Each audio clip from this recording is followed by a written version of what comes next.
एक छोटी सी दुनिया थी उनकी। भले ही घर की दीवारें टूटी थी, बर्तन टूटे फूटे थे, खाने के लिए बहुत अच्छा राजभोग नहीं था, लेकिन दिल में एक दूसरे के प्रति बेपनाह मोहब्बत और बेपनाह सम्मान था। एक पति पत्नी की कहानी है छोटी सी। केयर एक दूसरे की इतनी करते थे जितनी साधारणतः लोग एक दूसरे की कर नहीं पाते।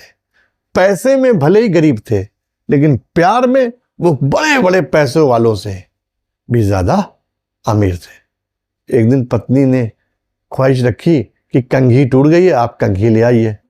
हस्बैंड ने अपनी टूटी घड़ी दिखाते हुए कहा कि घड़ी बनवाने के तो पैसे नहीं है। और उसके बाद हस्बैंड बाहर चला गया। लेकिन मन में तो हस्बैंड के ख्याल पक चुका ही था कि पत्नी ने कहा है कंघी के लिए, कभी कुछ कहती नहीं, आवश्यकता है, कंघी तो लेनी है। पहुंच गया घड़ी वाले के यहाँ और अपने पिता की निशानी घड़ी को उसने उसको दे दिया। और लौटते में वो उसके पास एक कंघी थी।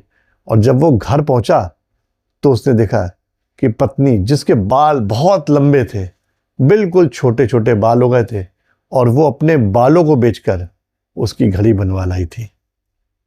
दोनों एक दूसरे से गले मिलके रोने लगे।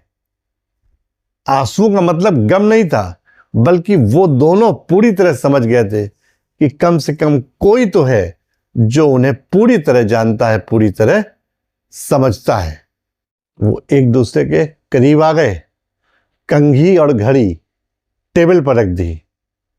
दोनों बेकार और दोनों ही अनमोल।